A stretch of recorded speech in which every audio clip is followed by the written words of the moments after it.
Picture this. It is January 8th, 2016. Right. David Bowie releases his brand new album, Blackstar, on his 69th birthday.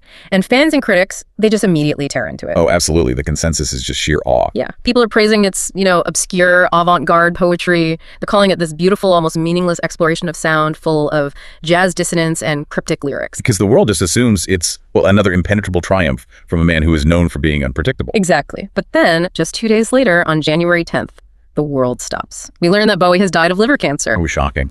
And instantly, like in the blink of an eye, all of that cryptic, obscure imagery on the album resolves into a devastatingly legible farewell message. It wasn't meaningless at all. Every note, every lyric was intentional. Right. As his longtime producer, Tony Visconti, said, his death was no different from his life. It was a meticulously choreographed work of art. You are listening to Deep Cuts and Deep Thinking. It really remains one of the most astonishing final acts in modern cultural history. I mean, a man turning his own mortality into his ultimate canvas. Well, for you listening right now, we have an incredible journey ahead. We are looking at a massive stack of comprehensive musicological and cultural reports on David Robert Jones. The man the world knew as David Bowie. The one and only.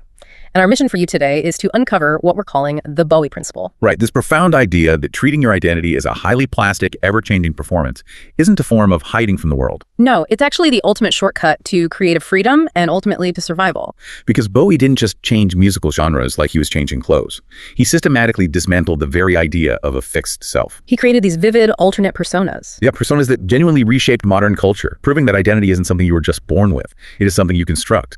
He practically, colonized the future by refusing to be tethered to one version of himself. But to really understand that ultimate final act of total control with Blackstar, we kind of have to work backwards, right? We do. We have to look at why he felt the compulsion to construct these elaborate masks in the first place. And looking through these psychological profiles in our sources, this wasn't just artistic flair. No, not at all. This need was born from a very deep, very real psychological terror. Yeah, to understand that, we have to look at his maternal half-brother, Terry Burns. Right. Terry was 10 years older than David, and he was like the classic cool older brother. He was a massive influence. He introduced a young David to modern jazz, specifically artists like John Coltrane. Oh, wow. And he brought home the beat literature of Jack Kerouac. So for a kid in post-war Britain, Terry represented total intellectual and artistic freedom. But Terry's mind was incredibly fragile, wasn't it? He suffered from severe schizophrenia. He did. He spent much of his adult life in and out of psychiatric wards.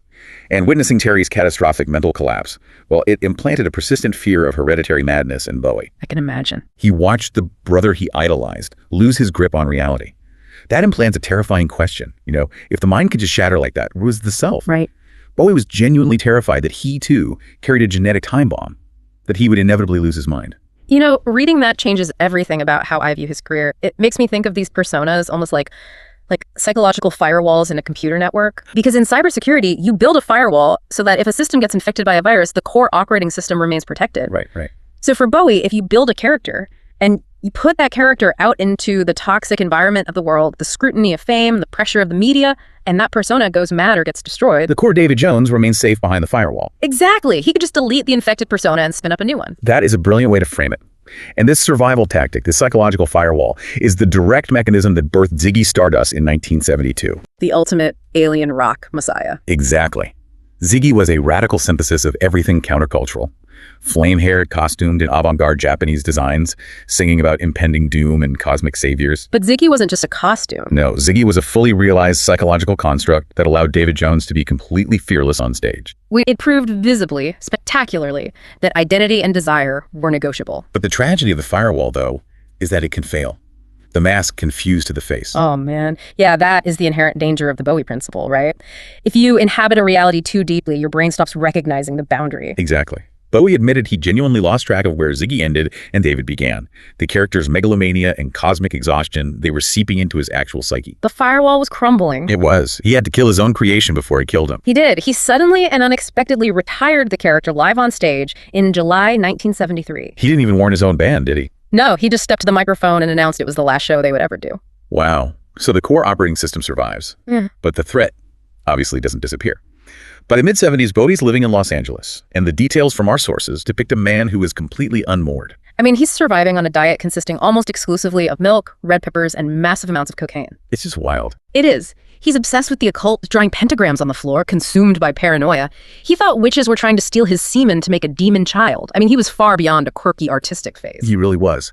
And out of that profound psychological wreckage emerged his darkest persona, the thin white duke, created for the station-to-station album. The Duke was a cold, emotionless aristocrat. Right, a romantic who felt absolutely no actual emotion. It was a defense mechanism completely stripped of all humanity. Which proves that reinventing your identity when it becomes totally disconnected from any ethical grounding or human warmth can be genuinely terrifying. I mean, the Duke was almost a fascist archetype. Yeah, Bowie himself later looked back on the political statements he made during that period with deep regret and horror. He was at the absolute edge of the abyss. The mask had become a monster. So to survive, he realizes he has to completely shatter his environment and his musical formula. He physically flees the toxicity. He relocates to a modest apartment above an auto repair shop in divided West Berlin. And this desperate escape leads to what is arguably his most innovative era, right? The Berlin Trilogy. Yep, the albums Low, Heroes, and Lodger. Looking at the sonic architecture of these records, the studio techniques aren't just technical parlor tricks. They are physical manifestations of a man trying to break his own habits. Absolutely. He was working with the ambient pioneer Brian Eno and producer Tony Visconti. And Eno brought in a tool called oblique strategies cards. I love this part. Yeah. Whenever the band hit a creative wall or started falling back on predictable musical cliches, Eno would make them draw a card. It might say, honor thy error as a hidden intention, or change instrument roles. It's forced disruption. It systematizes chance so that you literally cannot play the way you naturally want to play. You have to bypass your own ego. That was exactly the goal. And then Visconti introduces a revolutionary piece of technology called the eventide harmonizer. This detail is fascinating. Visconti uses it on the drums. He pitch shifts the snare drum in real time and feeds the audio signal back into itself. It essentially alters the fabric of time within the recording. Right. It created this heavy, glitchy, mechanical drum sound, dropping like anvils.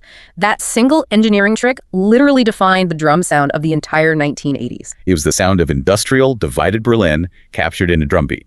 But, the vocal recording for the title track Heroes is the real masterpiece of that era. They're recording at Hansa Studio, which is located right next to the Berlin Wall. The tension in the air is palpable. Red Army guards and watchtowers could literally look down into the studio windows. And Visconti sets up a brilliant 3-microphone gated system because he only had one empty track left on the analog tape for Bowie's vocals. He couldn't record multiple takes and mix them later. It had to be a live, dynamic performance. Right. So Visconti places one microphone right in front of Bowie, a second microphone about 15 feet away, and a third microphone way down the hallway of this massive reverberant room. And he puts electronic noise gates on the two further microphones. So explain how this actually functions when Bowie starts singing. Well, a noise gate only opens when the sound hitting it reaches a certain volume threshold.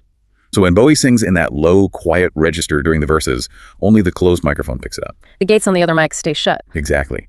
The vocal sounds incredibly intimate, dry, almost like he's whispering directly into your ear. But as the song builds to its climax and Bowie's voice gets louder and more desperate, the sheer physical force of his singing trips the gate on the second microphone, adding room depth. Yes. And finally, when he's delivering those screaming histrionics at the end of the song, the microphone all the way down the hall bursts open. The track is suddenly flooded with this massive booming room echo. It's incredible. He is using acoustic engineering to literally shout over the Berlin Wall. It perfectly captures the lyrical theme of two lovers trying to connect over an insurmountable barrier. So he cures himself in Berlin. He masters the avant-garde. But the natural next step for a restless mind isn't to stay comfortable in the underground. No, he decides to conquer the one frontier he hadn't yet dominated, the global mainstream. Which brings us to 1983 and the commercial juggernaut that is the album Let's Dance. Oh, yeah. He teams up with Nile Rodgers from the disco band Chic to co-produce, and they recruit a completely unknown Texas bluesman named Stevie Ray Vaughan to play these blistering solos on lead guitar. It was a massive, unprecedented global smash. But, reading the sources is a painful irony here. Reaching #1 globally, selling out these massive stadiums, it didn't liberate him. Not at all. It actually made him feel entirely trapped. He became trapped by audience expectations. When you are the biggest pop star in the world, the audience becomes a dictator. They expect you to play the hits exactly how they sound on the radio. The spontaneity dies. Yeah, and that predictability led to a period of severe creative stagnation for him in the mid to late 80s. The Bowie Principle thrives on change, but the mainstream demands consistency. The ultimate pop star realized that being a pop star was the only mask he didn't control. So, to survive, he takes the mask off and hides in the ultimate disguise, an anonymous guy in a band. Right, he forms Tin Machine. This loud, abrasive, proto-grunge hard rock group. He sacrifices his solo star status just to be a democratic member taking a quarter of the profits. It was a demolition project. He needed to burn his own pop star iconography to the ground so he could rebuild from the ashes. Okay, I understand the instinct to burn it down, but I have to push back a little on what happens next. Sure. In the 90s, Bowie makes this relentless pivot to digital technology and internet culture. Was this actually visionary futurism? Or, let's be honest, a lot of legacy rock stars in the 90s tried to jump on the digital bandwagon, and it was just embarrassing. It was rough for some of them, yeah. Right. Was he just using technology as a crutch because he was burnt out and didn't want to write traditional rock songs anymore? Look, it is a fair skepticism, especially given the era, but looking closely at the mechanics of what he was doing, you really have to defend his futurism. He wasn't just adopting technology to sound current. He was using it to alter his own cognition. For the one Outside album, He helped develop a custom software called a verbicizer. The digital cut-up program. Right. He would feed diary entries, newspaper articles, and random thoughts into a computer, and the algorithm would scramble the words into these highly erratic, surreal, poetic combinations. You know, when you explain it that way, it connects directly back to the oblique strategies cards from Berlin. Exactly. It's a digital version of William S. Burroughs' cut-up technique, where Burroughs literally took scissors to a piece of paper to destroy linear grammar. Bowie is hiring a programmer to short-circuit his own predictable thought patterns. He recognized that the human brain falls into ruts. Technology was his tool to bypass logic, and he pushed further into the digital frontier. In 1998, he launched BowieNet. This blows my mind. He essentially launched his own internet service provider. It was a customized browser. It had message boards, live chats, direct interaction with fans. It was a proto-social network years before MySpace or Facebook even existed. That's wild. He understood, way ahead of his peers, that the future of art wasn't just a broadcast, it was interactive. And he brought that hyper-fast digital energy back to the actual music on the album Earthling. He completely embraces underground jungle music. Which was defined by incredibly fast, complex break beats and heavy bass. Right, and he didn't just sample it. He literally had his live drummer play patterns, recorded them, sped them up digitally, and then made the drummer play live over his own sped-up loops. That's brilliant. He pushed the drum and bass tempos to a hyper-fast 160 beats per minute. That isn't a legacy act trying to stay relevant. That is a philosophical commitment to matching the speed of the impending digital millennium. He completely refused to become a museum piece, playing his greatest hits. His entire melodic sensibility was bending to accommodate the future. Which brings us full circle. This relentless forward momentum, this absolute obsession with controlling his own narrative and refusing to be static. It leads directly back to the story we started with. The creation of Blackstar. Yes. The final masterpiece. A project undertaken with complete authorial control while confronting the ultimate loss of control. The setting of those sessions gives me chills. They are recording in secret in New York City. Very few people know he is severely ill. And Bowie, while actively undergoing grueling chemotherapy, decides to bypass all the veteran rock musicians he could have called. Instead, he recruits a avant-garde jazz collective led by saxophonist Donnie McCaslin, featuring Tim Lefebvre laying down this deep, heavy electric bass. Right. Why jazz musicians for his final rock album? Because jazz musicians are trained to listen and react in the moment. They aren't locked into a grid. He wanted a sonic texture that was restless, alive, and completely unpredictable. He wanted musicians who could navigate the dissonance of what he was experiencing. And when you unpack the heavy symbolism of the album, which, again, was only fully decoded by the public after his death, it is staggering. The Blackstar symbol itself is layered with meaning. Well, in oncology, a Blackstar lesion is a medical term for a type of radial scar associated with cancer. Yeah, he is literally putting his diagnosis on the cover of the album, disguised as a minimalist art symbol. That is heavy. Furthermore, Elvis Presley, who happened to share Bowie's birthday of January 8th, recorded an obscure track back in 1960 called Blackstar. Okay. The lyrics to that Elvis song feature the line, "When a man sees his black star, he knows his time has come." Oh my God, he knew exactly what he was doing. It is an elaborate puzzle. And then you listen to the track Lazarus. The opening line of the song is, "Look up here, I'm in heaven." He is writing his own epitaph in real time. He is narrating his own disappearance. He retained authorial control to his very last breath. He ensured that his final statement would be received first as an aesthetic event, an avant-garde piece of art, before it was retroactively understood as a biographical tragedy. There's one breathtaking musical detail from that album that perfectly captures the Bowie Principle.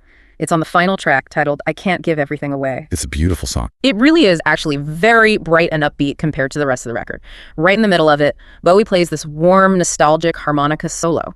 And analysts realized he is utilizing the exact same musical phrasing as an instrumental track called "A New Career in a New Town." A track from his 1977 album Low. From the Berlin era, he reaches back almost 40 years and brings back the exact same melody from the period where he first saved his own life through art. It acts as a brilliant, circular, retrospective link. He is taking his entire chameleonic cycle, decades of exile, reinvention, terror, and performance, and tying it into a perfect closed loop. The man who constantly ran from his past finally turns around and embraces it on his way out.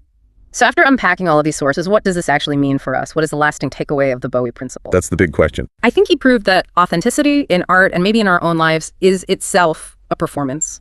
We are all wearing masks, whether we admit it or not. But Bowie showed us that openly acknowledging that artifice, admitting that you are actively constructing yourself, is the only way to carry genuine emotional truth. The mask isn't a lie. The mask is the tool that lets you tell the truth. I think that captures it perfectly. And it leaves us with a provocative thought to mull over, especially today. Right. We live in a modern digital age where we spend massive amounts of energy desperately trying to curate and project our authentic selves online. We want everyone to believe we are being raw and unfiltered. But what could we learn from a man who found ultimate truth by admitting it was all a theater? That's fascinating. If we stopped pretending our online profiles were our true selves and started embracing our own performative personas as creative experiments, would we actually be more free? That is something to deeply consider the next time you update your profile or post about your life. If you found this podcast interesting, please like and subscribe. Thank you for joining us today.